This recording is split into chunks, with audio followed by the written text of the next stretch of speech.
Bonjour tout le monde, aujourd'hui on se retrouve pour la première vidéo depuis que j'ai recommencé ma chaîne. Donc on va partir sur d'autres concepts qui restent à peu près dans le même thème autour des animaux et de la nature. Mais là on va plus être sur des thèmes de survie et de la nature sauvage, alors que avant j'étais plus sur la nature en captivité et les terrariums. Comme vous pouvez voir, on va faire du survivalisme, bushcraft, bivouac, tout ce que vous pouvez imaginer.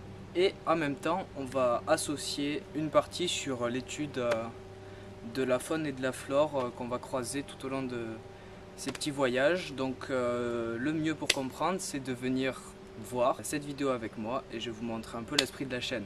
On y va. Bon, du coup, aujourd'hui, l'objectif ce sera de prendre de l'herbe sèche, de la foutre sur le toit pour essayer de faire de nouvelles couches et le rendre bien étanche pour pouvoir y dormir dessous. Donc pour ça, on va aller chercher de l'herbe sèche dans une clairière à côté, remplir ce tonneau et venir déposer tout ça. Et en même temps, on ira voir s'il n'y a pas des petites espèces intéressantes qu'on peut trouver en cherchant cette herbe. Let's go! Première chose intéressante, nous voyons, on a trouvé une termitière ou alors une fourmilière, je suis pas vraiment sûr. C'est un petit truc intéressant. Bon voilà, on est arrivé dans la clairière. Maintenant il manque plus qu'à mettre des protections et aller arracher l'herbe qu'il nous faut pour remplir ce tonneau.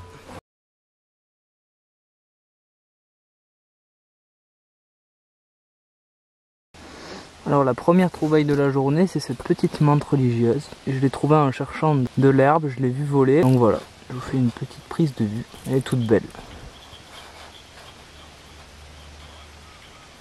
La menthe religieuse, ou Mantis religiosa, est un insecte carnivore très intéressant. Elle mesure de 6 à 8 cm de long et pèse 20 grammes. Le mâle est plus petit et plus fin que la femelle.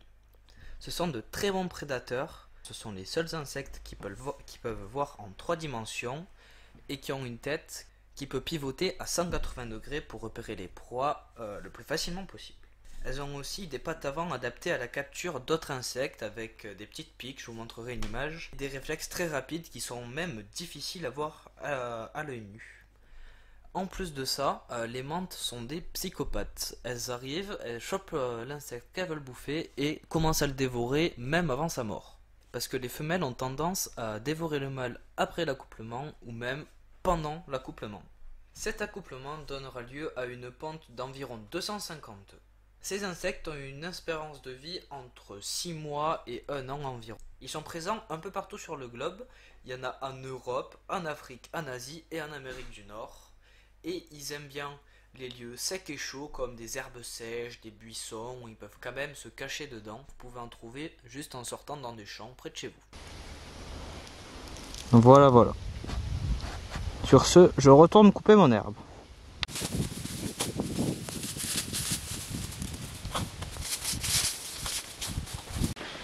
Bon, j'ai fini de remplir ce tonneau.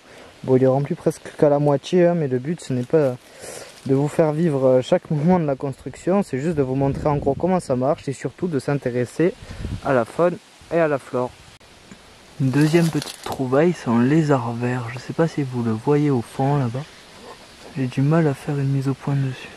J'essaierai de vous l'entourer au montage, mais on le voit quand même pas mal. Je n'ai vu un autre, mais j'ai vraiment pas réussi à le prendre. Là, la mise au point est pas mal. On le voit plutôt bien. Le lézard vert, ou Lacerta bilineata, est un reptile européen, plus précisément un lézard qui est quand même plutôt grand car il peut faire de 25 à 30 cm et on a même recensé des cas à 40 cm. Il a une espérance de vie de 15 ans s'il arrive à survivre à ses nombreux prédateurs. Et le mâle est facilement reconnaissable grâce à sa gorge bleu turquoise. Il vit en Europe, dans les zones ensoleillées, non loin des buissons et d'herbes hautes, c'est le plus souvent en lisière de forêt. Il est insectivore, il mange des vers, des coléoptères, des araignées, etc. mais se nourrit aussi, parfois, de fruits mûrs qui sont tombés des arbres. Il se reproduit au printemps et pond de 5 à 15 œufs, qui vont éclore 50 à 100 jours plus tard en fonction des conditions de température. Donc voilà, il reste plus qu'à mettre ça sur le toit. Bah, on va y aller de suite, hein.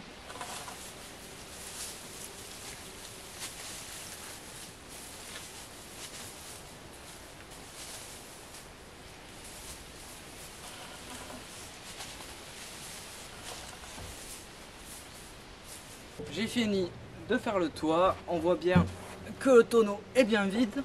Maintenant on va passer à autre chose, on va essayer d'aller attraper des petits insectes avec cette passoire puisque je galère à la main depuis tout à l'heure. Je sais pas ce que ça va donner mais bon, j'espère que ça va marcher. On se retrouve tout de suite. Bon, on est arrivé. La technique que je vais utiliser est plutôt simple, c'est que je vais prendre cette passoire, je vais regarder s'il n'y a pas une sauterelle ou un petit papillon, un truc comme ça, et je vais la jeter sur l'insecte que je veux capturer.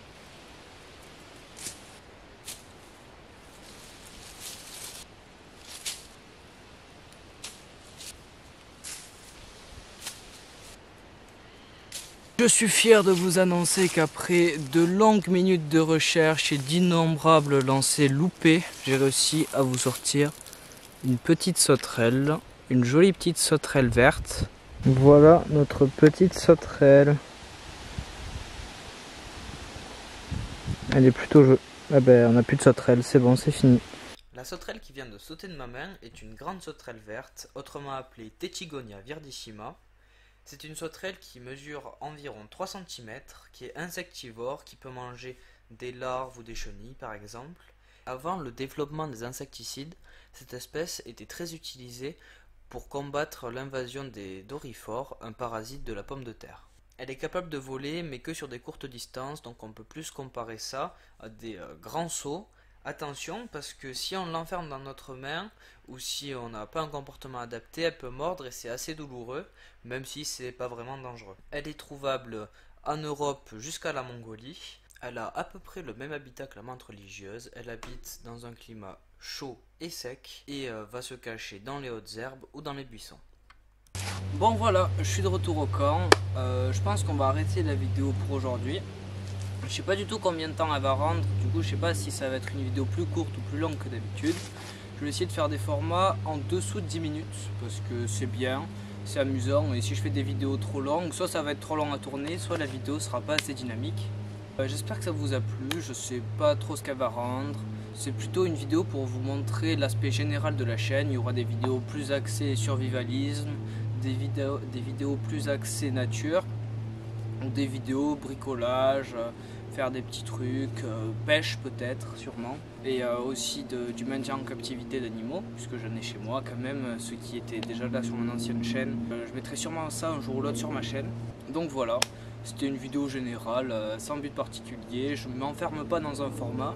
Sur cette chaîne, je vais faire ce qui me plaît, et un peu de tout, puisque un peu tout me plaît. J'espère que ça vous aura plu, et n'hésitez pas à aller faire un tour sur la chaîne. Au revoir.